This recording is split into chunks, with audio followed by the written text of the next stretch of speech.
For the thousands in the comments and the millions listening on YouTube Premium.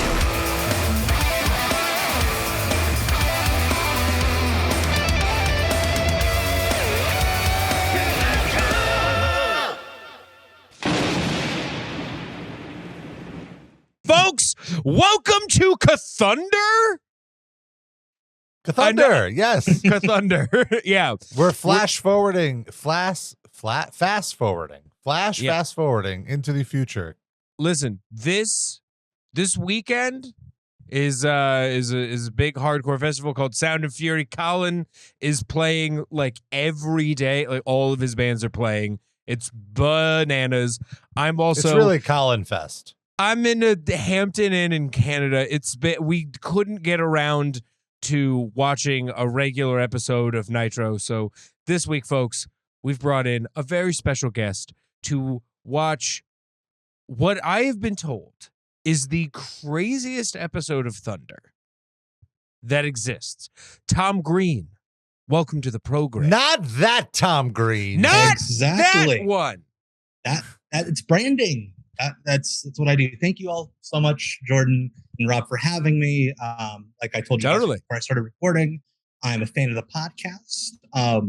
The line Sting has asked that grandmas would love, I believe it was a few weeks ago, burned in my mind forever. I'm so excited and I'm so happy to be talking about this complete mess of a television show we're going to watch. Right now, you guys are in the Nitros, you're kind of on the uprise. WCW. This is like the post-apocalyptic future, if you will. I thought we were in. I thought this was like. I thought we were coming out of the apocalypse when we were watching Knitro, because I was like, I heard it gets better, and then we watched this episode from 3 years later, and it is without a doubt the messiest, weirdest episode of wrestling television that I've ever seen. Honestly, it's one of the messiest episodes of actual television ever, and I'm fascinated with the mess of television. So this was crazy. It was the one word I will use to describe everybody's feeling on the show is deflated. Everyone admitted like we've lost. Let's just get through this. Half the people didn't even show up. Yeah, no, and to think this was up against a SmackDown. This wasn't just like a show by itself. This was up against Thursday SmackDown. This was their answer. This is like the Raw Nitro thing, but way sadder. Well, Thunder came before SmackDown, right? Right. No. They were both 8 to 10. But I just mean like Thunder started. Thunder was first. Yeah, I'm just saying this episode was up against the WWF at its peak on network television. Yeah. This is their answer to that. They gave up so much on Thunder that they just moved it to Wednesday. They pulled an NXT back in the day because they were like, look, we can't compete with SmackDown. Let's just go to Wednesdays for Thunder. That's so funny because like the TH is why Thursday Thunder is why they made it that, you know, and they just didn't bother changing it or rebranding it. It's just Wednesday Thunder now. I gotta say, the set in particular is so goddamn funny for this show. It is just like blueprints for an air conditioning duct. Like that's what the Thunder set is. I was like, I thought it would be like lightning themed at all other than the logo. No, it's not. What is so this? They constructed a really very expensive set when it initially started about 6 months prior to this, right? Or is this the first year of it? Or I don't even know. No, this is the second year, yeah. Oh, okay. So a year prior. But I believe it was so costly to transport that they were like, we need to scale it down. So I bet they were like, what do we have around? Quick, we just replaced that air conditioner. Bring that over here. Yeah. Put fireworks everywhere. Get a big fan. Yeah, we have air conditioning ducts and we have laser tag barrels, and that's the set. That is insane. This was insane. I first, when it started, I was like, oh my God. Kevin Nash being a sass bag. I'm in. Here we go. This is going to be him talking shit out the gate about the show up top. That was crazy. And the fans. It was funny. Before the show, Jordan texted me the iconic Kevin Nash shit-eating grin from the opening segment, not knowing that this is such a famous image in wrestling nerd circles. Can you speak to that, Tom? So, like the gif of him like sitting there like all hunched over with my tenay, like yeah. No, like, so this show in general, like, not only is he talking shit about it, he's the one that booked it. He wrote it. He wrote this show, and then he goes on TV. He's like, "Yeah, this is horrible. Like, what? Like, why is Parka with Buff Bagwell?" Who wrote this? Oh yeah. And to like break some folks' hearts off there. It was originally, like, they mention it like, and it kind of sounds like a joke, but it was supposed to be Hall and Nash with tenay, but Hall disappeared like that night for real. Like they flew him in, they got him to the hotel, and then he just vanished. And it's showtime, and there's no Scott Hall. So Larry Zbyszko, you're sitting there. Come on, let's go. Larry Zbyszko was not happy to be there. No, not at all. Because he could have been golfing. But instead, he sure could have. He sure looks like he was trying to golf and they called him in at the last second. Yeah. This is I wrote down like one note for this entire show, and it's just we're eating shit. It is unbelievable. Every match featured a wrestler that literally I had never heard of. Awesome.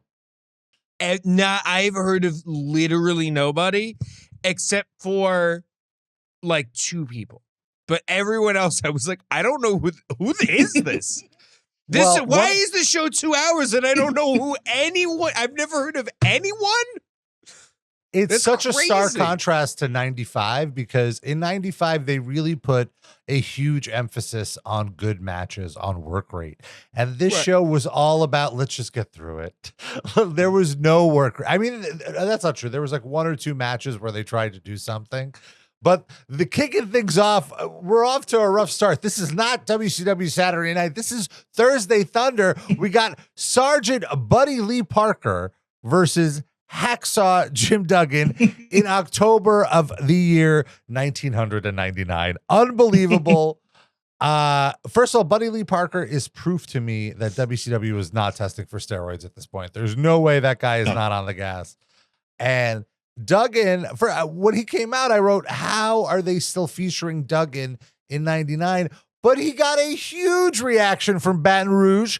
Tenay points out that this was a old Mid-South territory, so he still has the fan base, even though it's been like 15 years since he's been the main eventer in that city. I don't know if you picked that up, Jordan. I sure didn't. I saw him come out and I was like, oh no.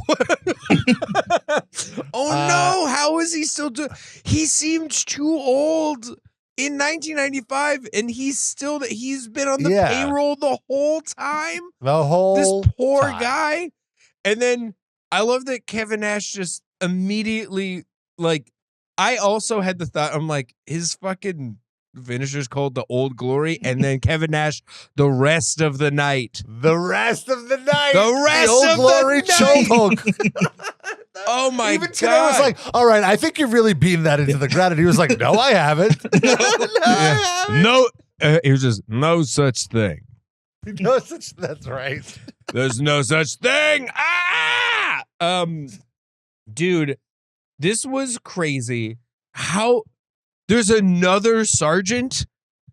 They just have a second sergeant, like Sergeant Craig Pittman is there, right? Cobra.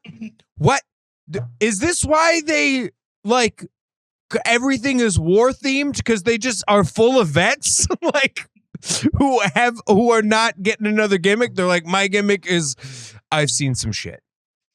So Buddy Lee Parker was originally a cop. He was in a tag team Highway called Patrol. he was part of a team called the State Patrol. Oh, State Patrol. With James we just saw them in World War III. World War III, and they were arguing the whole match, even though like they were just running their own angle.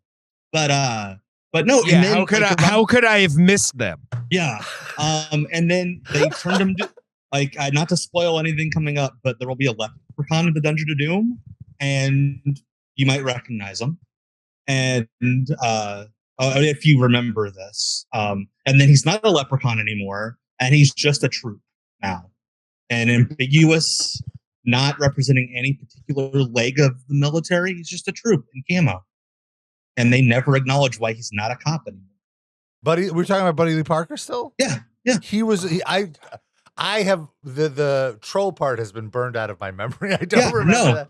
Yeah, no, wait till you get to those MGM Nitros. Oh, okay. It's like they're trying to make everything else real. Like the Dungeon of Doom becomes like real, like street gang dudes. And then there's just a leprechaun running around with them. They don't explain it. And that's Buddy Lee Parker. They made the dude dye his hair red for like 3 weeks. Speaking of explaining, like, I guess they didn't explain stuff on Nitro, but they explained everything that happened on Nitro on this show. Yes. And there was...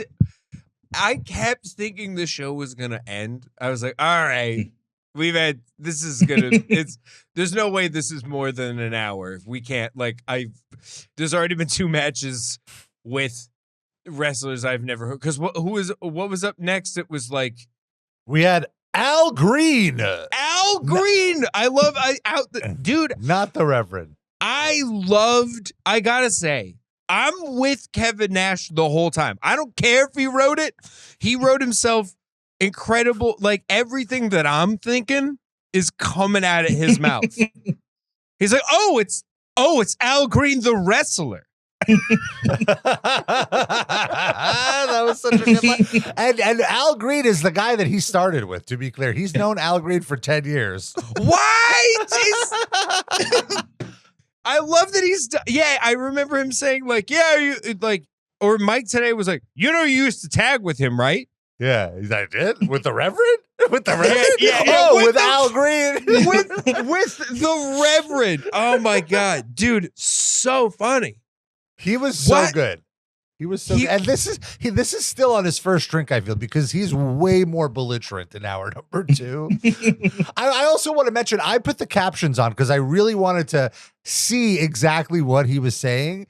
There was so many brackets, like unintelligible. Unintelligible banter. There was so much of that on the show. It was fucking hilarious. Give me, I love that we... I just pictured him taking sips of a little bit of scotch, and it was vodka. It sounded like, or tequila, because it was a clear liquid.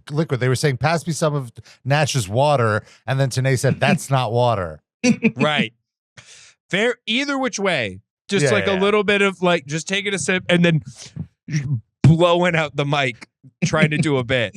It's unbelievable. He's just shitting on this entire... I gotta ask... Well, no, I think he wasn't shitting on Lash Leroux, though. He was shitting on him in a way that put him over, I think. He wasn't... Lash Leroux's the guy with the L sideburns, you might recall. I remember. The Raging Cajun. What the fuck, you guys? What is this? Lash Leroux? Yeah. What? He was great. I have in my notes, I'm sad that nothing ever happened for him. I'm sad that he's hyping up a match against Disco Inferno, who is still there 4 years later afterwards. And he's a television champion or something. Oh my God. It's so... Lash Leroux. I will say... Everyone in this WCW show was just here's kind of a weird guy, and that's the given. They all have really regular names, and they all come out and they don't. It's just like, here's a wrestler named Devin. Like, and that's the whole thing. I don't know how you get on board. Like, I get not wanting to be like WWF corny, but at a certain point, it's just like, these are all just, they all look like drowning pool bassists. And this is, I don't know how to attach to anything. This guy's called like Lash Leroux, which is just silly. I get that he's Cajun, but the beard is insane. It's not Devin. That's true. It is. Yeah, Kevin kind of shit all over him, Rob. I don't know what to tell you. Like he dunked him in the trash a little bit. I will say my favorite commentary line in this match wasn't from Kevin Nash. It was Larry Zbyszko goes, they're talking about Lash Leroux's sideburns, and he goes, "Those aren't sideburns. Those are his initials." And Mike Tenay goes, "No, those are sideburns." Like just deadpan. Like, Mike? Thanks, Mike. I thought that was Kevin just going, "No, those are sideburns." Yeah. But it might have been Mike. Oh no, it was today for sure. Mike was really trying to keep it together the first few matches, and then he gave up. I wrote here that Larry Zbyszko makes me miss Steve Mongo McMichael. He is so bad. He does not care. He does not put the wrestlers over. He's worse than Nash. Nash is at least funny. He's not funny, and he's like knocking the wrestlers. I don't like Larry Zbyszko. Who the fuck is Larry Zbyszko? Who was this guy? The living legend himself. They were like the living legend. I'm like, he looks like the bad guy in an Adam Sandler movie. What are you talking about? What is up with this guy? So he was a regional main eventer. Yeah, he was the last AWA champion in Minnesota because he married Vern Gagne's daughter. And Vern Gagne owned AWA. Yeah, and then like he had nothing to do with WCW, but he like retired a year into his run, and he would do commentary and just like do comebacks every year, where he'd stand up in the booth and be like, "Oh my gosh, Larry Zbyszko is returning," and I'm like, he barely wrestled for you for 6 months, and then Scott Hall, I guess, was like really into getting him over because Larry Zbyszko helped him in the AWA. So like Scott Hall, when the NWO is booming, he will sell for nobody except for Larry Zbyszko, who is an announcer and not an active wrestler. Yes, like Luger hits him, he's like, "Ooh, this is funny." The Giant hits him, he's like not bumping. Larry Zbyszko points at him, he bumps, he cries. He's like, "No, please don't." Like it's wild. It's because he loves Larry Zbyszko. Like he feels like he owes Larry Zbyszko because he helped him break in. Then would always say years later they would move in together and make weird YouTube videos. Yeah, I'm serious. Yeah, they would do like Mystery Science Theater to like old Razor Ramon matches. It was actually very fascinating. I thought. I'm interested in that. I don't know what the AWA is. The American Wrestling Association. That's like is that what became WCW? Or the NWA's WCW? They were like the third. They were like the RC Cola, in the Coke and Pepsi. The wars. Third choice. I love that. Yes. Here's the question I have: how did we get here? Get where specifically? In what the fuck? I mean, it's a wider question. Where we are in the world of WCW. So they're losing the ratings war. They have lost all control of the locker room to the point that they put one of the main wrestlers in charge of the booking committee, which is Kevin Nash. He's not the only one booking. Also booking a name you might be familiar with, Bob Mould, who gets a shout out a little later in the show. And then a few other people. It's like a committee. And I guess ratings are not doing well and very not well, in fact. You don't say. Yeah, they just hired Eric Bischoff. Yes, that was it. Yeah. This is right before Vince Russo comes in. So this is the show. Like to the point where like I guess there are a couple things where like he actually got to like tell Nash, "Hey, do this on this show." And like that, like the finish of the show with Buff Bagwell, that was a Russo. Oh my God. It felt like it. That's so funny because it made no sense. But before we get to there were, like you mentioned, there were a lot of recaps on the show. And the first recap was from Nitro of Harlem Heat. This kind of shows you how lacking depth the roster is. The tag team title feud is Harlem Heat, which admittedly a great team, Hall of Famers, versus the Family, a faction I completely forgot about, which was Brian Knobbs, former Nasty Boy Brian Knobbs, and Hugh Morrus. Woof. Woof. And I love how they pick the clip where the commentators are laughing at the match. Yes. Like they're just, I'm like, why don't you cut to like somewhere else, put music over it or something? It was a disaster. Hugh Morrus becomes the terrible NXT trainer. Mm-hmm. Yeah. Even like watching this, I'm like, how did he even get the job in the first place? Like how? And at this point, he's already been around for years. He's like, awful. 99. He's awful. This gimmick is awful. He looks insane. The moves are not like what gives this guy the right? What the fuck? A nice moonsault, I guess. But he was never over with me. He was always like, it's like a channel flip for me. Yeah. And this the thing is, mess. it's like he eventually, like, he gets like a gimmick update, because finally they agree that Hugh Morrus is not good. Okay. So they change his name to, Vince Russo changes his name to Hugh G. I know. I already know. Hugh G. Rection. Hugh G. Rection. General Hugh G. Rection. And he leaves. Oh my God! another man in uniform. Oh, it's a whole army, It's a whole group. Right?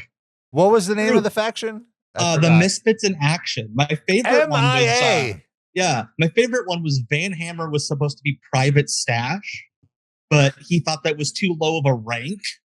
So he was just so he was Major Stash, which doesn't make sense. But he didn't want to be a lower rank than Chavo Guerrero. I totally remember that story as well. Oh, so let's go through the names of the Misfits in Action. No, we have Captain and then General Hugh G. Rection. Then we have Booker T was briefly in the group, reinvigorating his first gimmick, G.I. Bro. Then we had the aforementioned Private/Major Stash. There was, of course, a bombshell, a buxom woman in the group named Major Guns. Uh-huh. And then there was Chavo Guerrero Jr. as Lieutenant Loco. I love that you used buxom. That's right. Oh my God. And Lash Leroux was also in it as Corporal Cajun, because we already have a captain. This is such madness. I truly can't believe it. I keep trying to. This is like, it's, I thought 95 WCW was bad. It's like, oh, I wasn't ready. Like, I forgot. Like, oh, it gets so much worse. Here's the thing. 95 WCW is fun to watch. Like, it's bad, but I've genuinely have had fun. This was, other than Kevin Nash talking, this was so miserable. This is so miserable to watch. What the fuck? Everyone seems miserable too. No one wants to be there. At first it was like funny, and then I was like, oh no, this is 2 hours and everyone is bummed. I will say, I mean, we're gonna get there. There's one bright spot in this lineup. There's like one person who shows up and I was like, they look fucking dope and they're doing a good job. But we'll get there. What happened after what two regular right now gentlemen? We have someone who does not look dope. That is in fact Lex Luger, who in 4 years looks like he's aged 30 years since like the 95 Nitros that we're watching. He looks so bad. Like, this is him also at his most drug addled, I think. And he's with Elizabeth, who looks fantastic. Yeah. Thinking about people who don't want to be there. Like they come out like their arms are crossed. They're just like looking down. They're checking to make sure their flight out is not delayed. Lex Luger as they get in, they're talking about Nash is talking about how good Luger's genetics are, and then he says Liz's genetics are really good, and then Larry makes some sort of weird comment about Liz's boobs. He's like, oh, there's two things I see that are pretty genetic or something like that. And it was just like, Nash just goes, it's in the hole. It's in the hole. Like, this was where I'm like, all right, now the alcohol has hit Nash. And then he hears like Larry talking about boobs and he's just like, all right, come on. Yeah. There we go, Larry. There we go. And then Zbyszko challenges Michael Jordan to a golf game. I didn't understand that. Lex Luger cutting the most default heel promo I've ever heard, making fun of. By the way, this Louisiana crowd, far too hot for the material that they were being provided. I kept checking to see if this was piped in noise because I couldn't believe they were reacting this heavy to they were losing their shit. This really shows how bad WCW killed everything because there's still a captive audience for this drivel. They scare them all away. That's so crazy. Lex looks so insane. You were right. Why is he in a New York Yankees like he's not from He hasn't even changed since coming from the airport or the gym or whatever. He's wearing sweatpants to the ring. Straight up. Yeah. Straight up like they were like, it's the total package, and it's like, is this man in pajamas? This man whose like wife heard something outside, and he has to wake up in the middle of the night to go look for what it is. Open the sliding glass door. Yeah, that's how he's cutting this promo.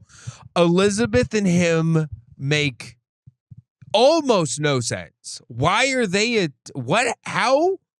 They're just a couple. Yeah, they started dating in real life. So they're like, okay, you guys are just together on TV. Man. Like that's how WCW was. What like, a travesty. There's no real story. Yeah. And for two people who were like together on like in real life, no chemistry on the screen either. Like they just seem like two buddies. Maybe that is like a thing a lot of the time. I that just happens. Like maybe you're just like, I don't really want to do this. Like if you don't want to be flaunting your relationship on television, of course you're not going to have chemistry. That I feel bad. It also how weird it's got to feel to be an on-screen couple after being part of the most famous on-screen wrestling couple ever. Yeah. That's that's got to feel weird for Elizabeth. And it felt weird to see, and now it feels weird to know that. Well, also weird though was in WCW she was affiliated with Macho Man after their divorce. That was okay. I thought too. But so Luger's cutting the worst promo. At one point he's talking about how poorly the fans are treating him, and he says this line: how many internet emails, cards, letters? It's 99 and you don't know the terminology. Internet emails. He sounded so old. WCW like heard of the vague concept of the internet in 1995 and never looked into it. Because like even like last week Hulk Hogan cut the promo like the internet's the future. Observe this. Like, and it's like, wait, what do you mean? Wait, what do you mean? What are you talking about, Dave? What does that? The internet is Dave is on the internet, Hulk. What are you talking about?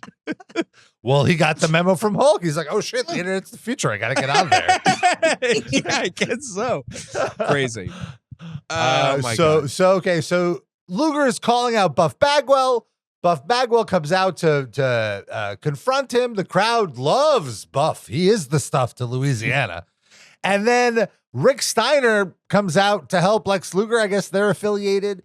And then who of all people but La Parka comes out to save Buff Bagwell and Kevin Nash with the unbelievable line that Lex Luger is afraid of skeletons. That's why he's running. I died. Saved the moment. Completely saved it. He's scared of skeletons. It was beautiful. Dude,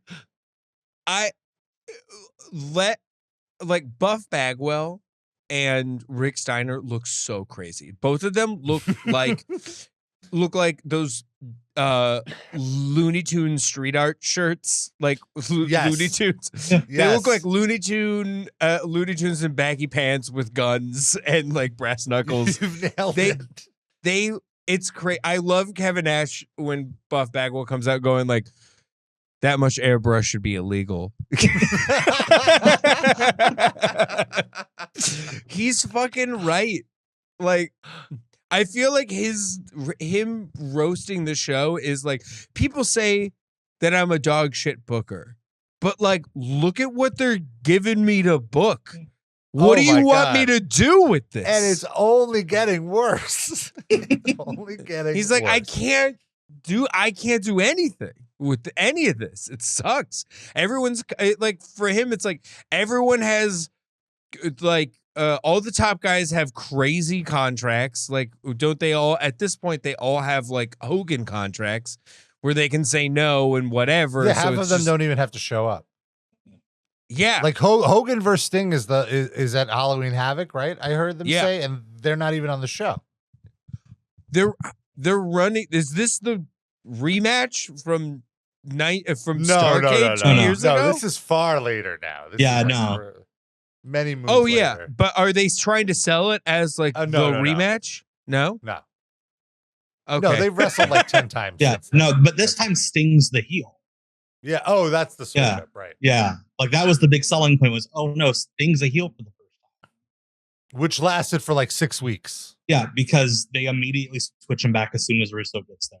Because even Russo's like, "This is dumb." I don't even think the crowd ever really booed Sting. Like he was a heel in story positioning only. Like the crowd did not accept it. Because I think at this point he was born again already. And part of his thing was, I can't actually be a bad guy. Like he did that later in TNA. They turned him heel as part of the Main Event Mafia. But like, he wouldn't cheat. He wouldn't attack people from behind. He wouldn't say mean things about people in promos. But he's with the heels. It's so weird. But that's another tangent for another day. Yeah, that's why they just let Scott Steiner do all the talking. I didn't. It is a bummer to know that Sting is born again. I'm just going to pretend I don't know that. Yeah. So next, I'm sorry. Go ahead. Oh no. I mean, he's in my heart. He's a little Satan boy with his spooky little gimmick. Well, he was a little Satan boy, a little cheating Satan boy. That's why he needed another vice to stay away from the ladies. He needed the Lord in his life. He needed. I guess so. Something. So we have a recap of the least charismatic person on the show, and that is saying a lot. David Flair.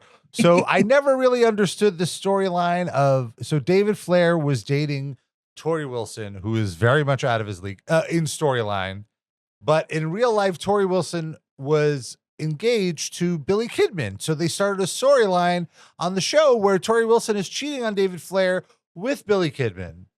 Who's her real life boyfriend. And then like David, I guess this is the first Cuck storyline, like an early Cuck storyline, because he's being incredibly cucked here. And then he's being cucked by Kurt Hennig later in the Nitro and gets beat up by Kurt Hennig.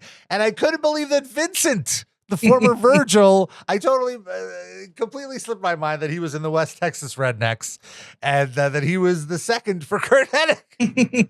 He was Curly Bill. Curly Bill. Oh, yes. What was the bill? Who was Bill? I just think they thought it sounded funny that his name was Curly Bill. Yeah. I don't think it was a reference to anything, but yeah. Were you I able love to how like Kurt like just mumbles like when he's hitting on tour. You know, I got 2 CDs out. Like if you like, it's a blink and you miss it. But like they dropped that point. But anyway, I heard that. I thought that this was gonna be. There was a lot of moments where I was like, "Oh, this is supposed to be funny," and then I realized, "Oh no, they want me to think that this is a cool guy." yeah. Oh no, no, Kurt, Yeah. why? You're the perfect friends. Don't do this. A lot of dudes in like their mid 40s acting like they're 22. Oh Yeah. my God.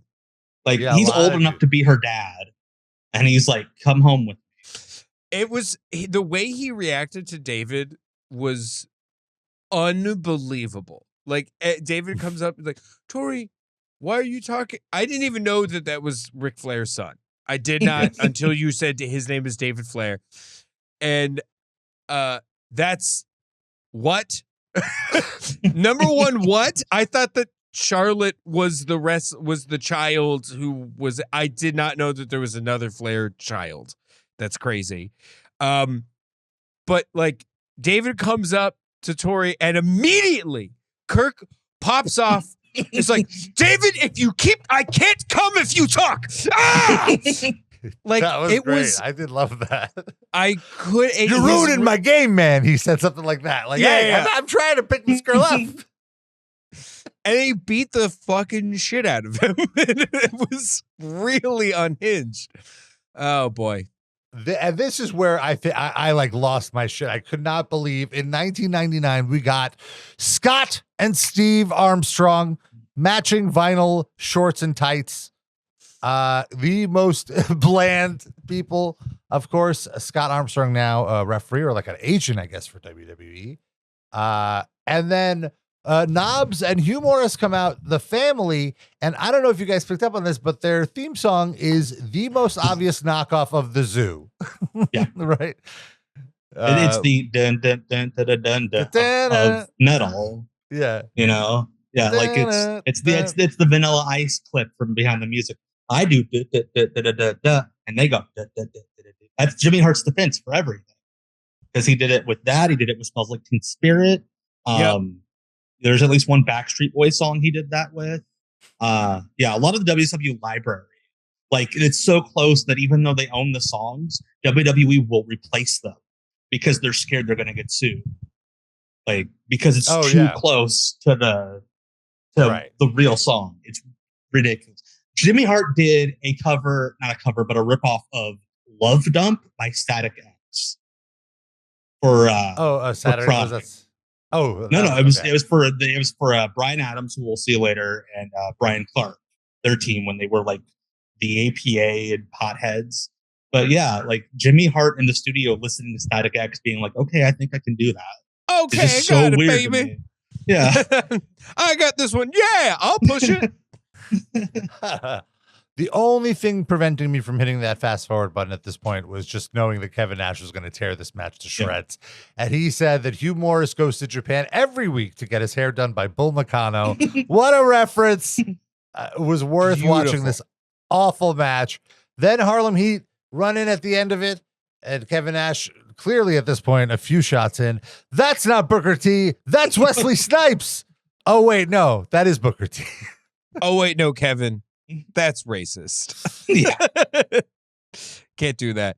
But they look, when they were like, let's get it on. Let's have a match. I was like, please have a match. Please get Harlem Heat on here. I need to see someone I know throw a punch. Yeah. Oh my God. I was desperate. Another recap of the Filthy Animals versus Revolution feud. And this was the one point where I was like, okay, at least I remember this was something I enjoyed at the time because all the people in these two factions were great wrestlers, although Revolution is an abysmal name for a faction. Then perhaps the highlight of the show was a recap of the Goldberg-Sid Vicious feud with Kevin Nash just doing the wildest narration. Beautiful. Just not giving a crap at all. I wrote. So I guess Sid faced Van Hammer in the Nitro recap, and I wrote, I cannot believe Van Hammer is still around. And then that's when I remembered, oh, not only is he still around, he's going to be around next year with Misfits in action. And then after the incredible recap from Kevin Nash, what match could possibly follow the Armstrongs versus Brian Knobbs and Hugh Morrus? But Horace Hogan, the nephew of Hulk Hogan, versus What? Yes. Yep. Versus, That's who that is? yes. I thought it was like, I did not understand. Versus Brian Adams. I thought it was like a Kira Hogan thing where it's like people are just named Hogan in wrestling. There's a Ric Flair son and a Hulk Hogan nephew. Yep. Oh my God. Nash having a lot of fun here, saying that this match was originally booked as a hair versus hair match. Horace Hogan does not have any hair. So that I love he's wearing those skulls because Lex Luger is afraid of them. Is so funny. It's so funny. I love Kevin Nash. He was so good. He was so good here. We get a absolutely checked out Gene Okerlund introducing Lash Leroux. Gene looks like he's aged 20 years in the 4 years that we've seen him. Yes. And then this was, I was like, oh, I'm dying to get Jordan's reaction to Berlyn. Did you figure out who Berlyn is, Jordan?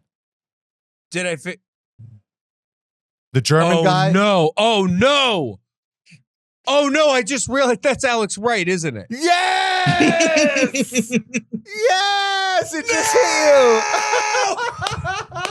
Because we have been fawning over him. He's bald now. Yes.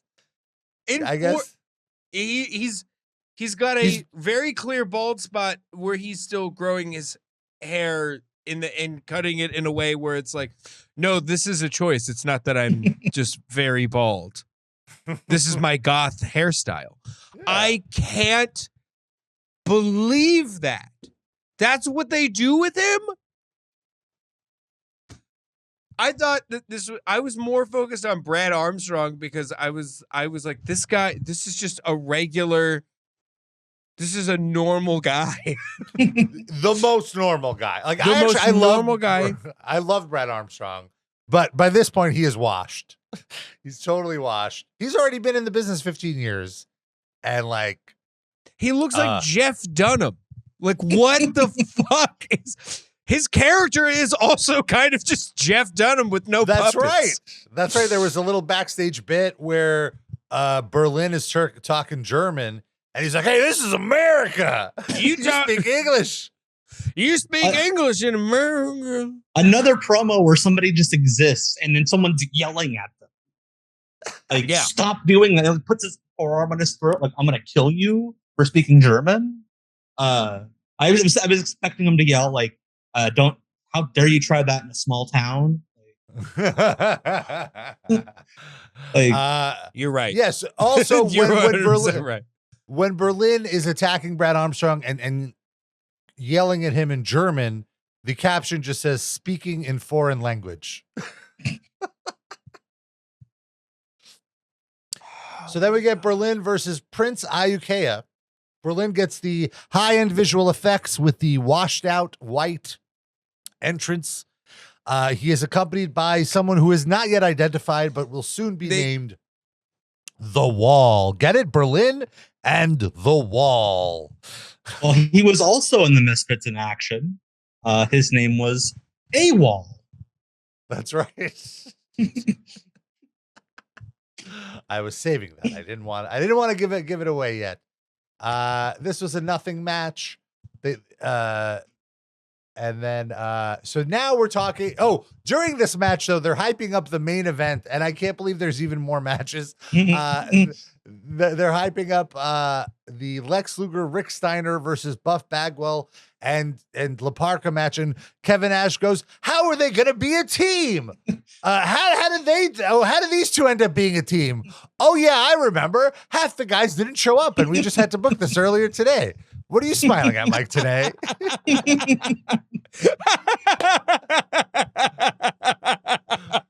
I love him. So good. So good. They should have put him on every week. Yes, absolutely. He says, shout out to the band Bob, who I presume is Bob Mould, and Wino Junko. I couldn't figure out who that was. Who's the other? That's a song by Wings. Oh, okay. Like that's I Googled it and like that's the only thing came up. I'm assuming it's somebody's nickname in the locker room. But yeah, but no, it was whoever it was. It's a song by Wings. But also Kevin Nash, when Zabisco says that he should get a job at a drive-thru, he goes, "Okay, American Beauty." And I'm like, that's the most recent reference pop culture wise on a WCW show like the entire run. Yeah, that's the most recent reference in wrestling. Maybe even to this day. Like that movie came out the previous year, and a wrestler actually saw it. Blew my mind. Here's the thing. Kevin Nash and Scott Hall go to the movies. They see the movies and then they bring it to the show. Like Scott Hall was like, I've seen I saw the new movie, The Crow. Like that's the whole Sting thing. And Sting had not. They don't go to the movie. They're the only two that watch movies. And God bless them, they're saving the shows. He did the same thing with Scarface. He goes with the Vince. He just like pitches Tony Montana, and Vince had never seen the movie. And he's like, "Wow, he's this is so original. You're a genius." Yeah, Vince is like, "You're a genius. We're going to do this." Yeah, and he's like doing the 1982 equivalent of just reading off the Wikipedia. Beautiful. I think it's beautiful stuff. Oh my God. Then we get this Meng promo, which I am all about. Meng making his return after a Japanese excursion. We get the generic Hollywood scream sound in this Meng. The Wilhelm scream. Oh, the Wilhelm scream. Thank you. I apologize. I lost my shit for that. I was very excited. And no memory of these jobbers, Buzz Stern and Luther Biggs. You don't know who Buzz Stern is? No. That's Glacier. Oh, seriously? Yeah, that's the coach. Yeah, the coach is Glacier. Oh, it did not look like I couldn't make out. No, he just went straight Southern football coach. No, Luther Biggs was an indie wrestler from Georgia who went by Big Sexy. And Kevin Nash, somebody said the name around him. Kevin Nash loved it. And he got them to hire him. And in exchange, he signed over the name Big Sexy to Kevin Nash. And this was Kevin's favorite. What a story. Yeah. Are you serious? Yep. That's beautiful. He got a 2-year deal at $100,000 a year just because on the indies he had a nickname Kevin Nash. So they signed this guy. Yeah. So that Kevin Nash could have. They gave him nickname. almost $250,000. Yeah. And then they were like, all right, you're Sub-Zero from Mortal Kombat. And then no. That's Glacier. That's the other guy. Yeah. Glacier was the coach. Yeah, the little pudgy guy was Big Sexy. Was Big Sexy? Was Big Sexy. Oh my God, that's so awesome. 2 great lines from Nash. Fucking awesome. 2 amazing lines from Kevin Nash in this match. He goes, "You will never see Meng and Barry White in the same room at the same time." Okay. And then after Meng wins, he yells at the jobbers. He says, "These guys should have known. Nobody gets beat after a sweet video package like that." My God, he's done it again. I love him. What a treat. They're talking about Halloween Havoc, and Kevin Nash says, Halloween Havoc is my favorite pay-per-view. And then Mike Tenay says, "Why is that?" And Kevin Nash says, "Oh, because I get to go to Vegas and see all my friends at the Crazy Horse 2, which is a very famous adult establishment, folks." And then Mike Tenay pulls the gun out and puts it in his own mouth. then we finally get a good match. Finally, after over an hour of just stretching, we get Perry Saturn versus Rey Mysterio. Jordan, have you ever seen a unmasked Rey Mysterio match? I have not. And I gotta say, this is what I mentioned earlier. Rey Mysterio came out and I was like, this is the coolest looking person I've ever seen in my life. The fucking camo romper onesie, sleeveless jumpsuit is unbelievably sick. He looks awesome. For years I've been like, why would they unmask him? And then I see that this is what he looks like. And I'm like, I kind of get it. I kind of see why they did it. Like, he looks fucking dope. He's a very handsome man. He's very handsome. He's cool as shit. Like, if this is how he dresses in 1999 when he's not luchador, like, if you showed me in 1999, like, would you like a guy that would you like a luchador that dresses like a phantom, or would you want this MFer who dressed like every style, like everyone in 2023, every style of person, if you put them in a blender, Rey Mysterio in 1999 pops out. It's incredible. I think he looks fucking sick. He should have won this match, and he did, and it was great. And I love Rey Mysterio. I love every version of Rey Mysterio. Yeah, absolutely. And Saturn looked scary as fuck. His offense was brutal. At one point, Mike Tenay calls an overhead belly-to-belly suplex with a hammerlock variation. And Larry Zbyszko goes, you can make up whatever names for the moves you want, but they hurt. And Tenay goes, make them up. That's what it is. I'm not making it up. I'm describing it, like. That is what it is. Yeah. Like, make them up. What do you... Larry, the whole thing is made up. All of this is made up. The guy sitting next to us is the one that made it up. Yeah. Dude, I loved also the suplex dunking was constant in this episode. Like, there was the T-bone suplex. Oh, and yes. And then Porterhouse Nash, yeah. When he's like, when he lets go of the arm like that, that's when it's a porterhouse. You don't want to know what he lets go of when it's a filet mignon. Like, dude, Nash is unreal. Yeah, he's the coolest wrestler. He was always so charming and cool. That's what got him by. He never had to like work, quote unquote. He could just talk. He could just talk. He would saunter and do the power bomb, and then he would saunter away, and it fucking ruled. I was a big Sexy fan for sure as a kid. I love the Outsiders, both of them.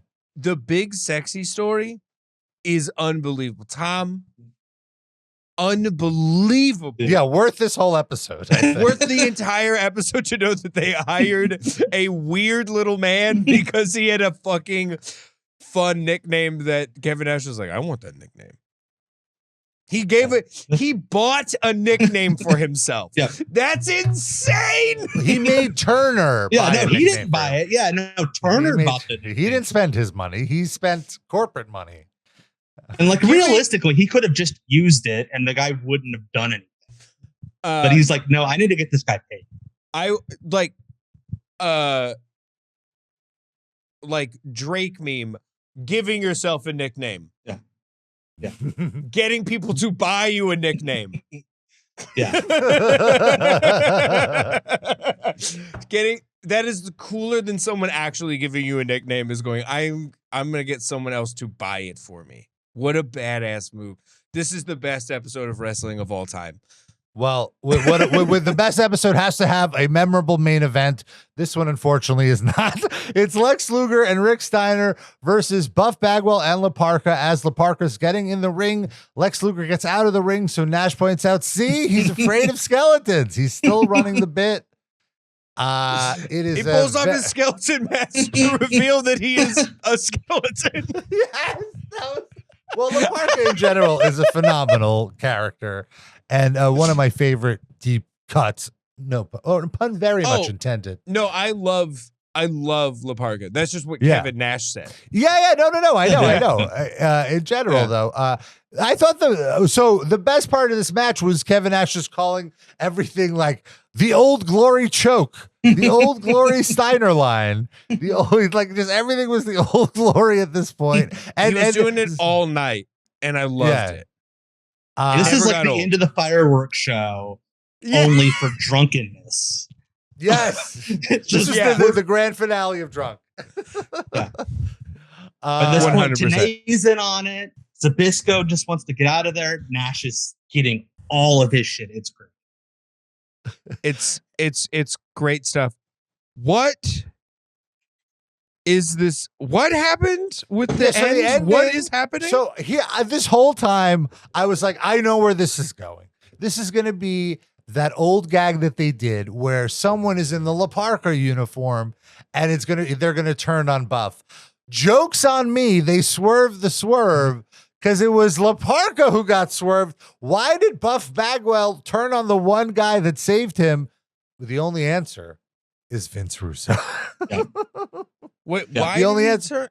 The match didn't even end. No, he just gave him the finisher and he walked out, and then they were like, "Good night, everybody." And the best part is the announcers knew it was over. Like they just knew, like, oh, he turned on him, show's over, bye. Like, yeah, how would they know? How would they know that it was very in a very confusing episode? It was easily the most confusing moment. Yeah.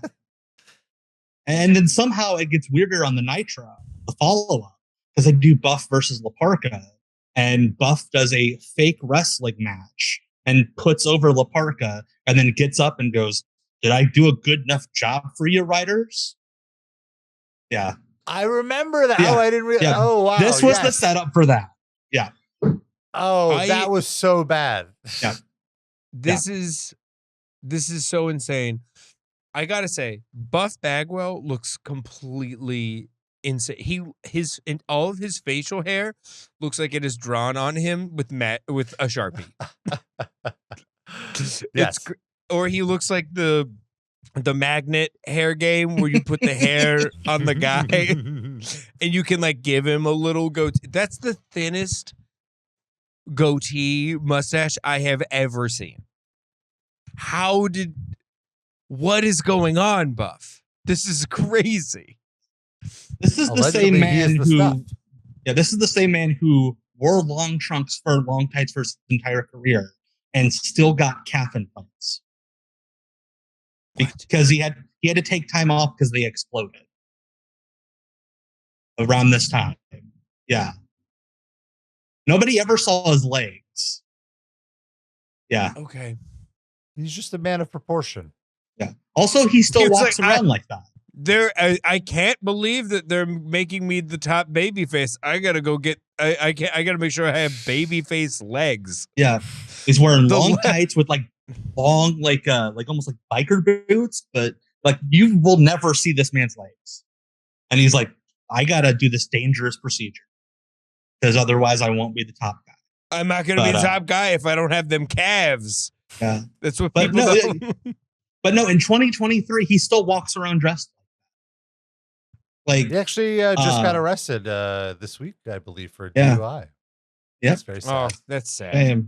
Yeah, no, I have my son got a picture with Buff Bagwell at a minor league ball game like 5 years ago. They were doing like a wrestling night, and Buff was there, and Buff had the top hat and the jacket out in public among regular people, and it's just like everybody's staring at this guy like, what is wrong with him? And I'm like, that's sad. Yeah, and then, but the fun part is he was like the guest coach or whatever, so he would come out and like, hey everybody. Except that he got so drunk that he really thought he was the coach. And he got into an argument with an umpire and shoved him. And they had to take him off the field. Oh, that's devastating. That is not the stuff. Yeah. That is Rob. Oh boy. You were right. It is not the stuff, but it is, unfortunately, a good representation of an American male. Folks, this has been KTHUNDER. Tom, thank you so much for hanging out with us. If you want more of Tom's wisdom, WCW Deep Cuts Live, tell us about it. So every Tuesday night at 9 p.m., I get on twitch.tv/NotThatTomGreen, and we watch the TV shows that aren't on Peacock. Worldwide, Pro, Main Event, the stuff that was on at like 3 a.m. on like a Tuesday night. Wow. That nobody ever saw. Like we go, and you think this is weird and bad? This is the show that was on prime time on TBS. Think about what they were doing. Yeah, this is the stuff that like the executives were watching. The real weird stuff is the stuff they're never going to put on Peacock because they know they can't, because it's a mess. And that's what we watch on my Twitch stream. I get twitch.tv/NotThatTomGreen, 9 p.m. Eastern every Tuesday. Yeah, it's weird, and we discover all sorts of weird stuff every week like this. And you're not that Tom Green on the socials as well? On the socials, yeah. On X or Twitter or whatever it is, Instagram, Threads, Blue Sky, everything. So and WCW Cuts Live is the, like, you just post great old clips on Twitter? Yeah, the handle is WCW Cuts because because Elon banned WCW Deep Cuts. Yeah, somebody reported it for impersonating WCW. Like the company that's been dead for 22 years. And so they took it down. So I started anew. But yeah, I post weird GIFs and clips of like from these shows that, you know, nobody's going to ever see because they're not putting them on Peacock. They're sitting in a library somewhere.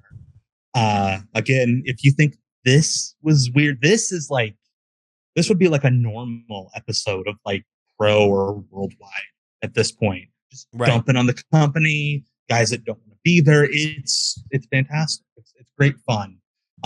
So yeah, love it. Thank you guys so much for having me. And I listened to the podcast and I had a blast doing this. I really appreciate it. Our pleasure, Tom. Thank you. Absolutely. All right, gentlemen. Folks, we'll see you next week.